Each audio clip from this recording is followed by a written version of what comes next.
Hello everyone and welcome back to another video from Crazy Gamer. In this video, I'm going to show you how to clear the cache within the Shein application. So let's get started right away. First of all, open up the Shein application on your device and then log into your account if you haven't done so already by tapping on the Me icon at the bottom right corner and then choosing the sign in section. Once you are logged into your account, you will be shown the various items that are on offer.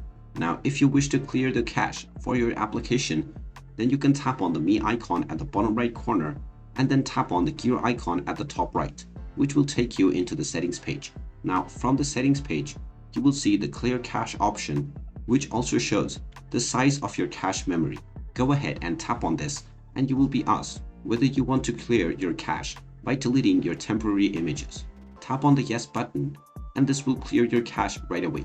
You can come back to this menu periodically in order to clear your current cache, and this will free up your phone storage. And there you have it. That is how easy it is to clear your cache within the Shein application. If you find this video helpful, make sure you hit that like button and subscribe to our channel if you haven't done so already. Also ring that notification bell to never miss another update from us.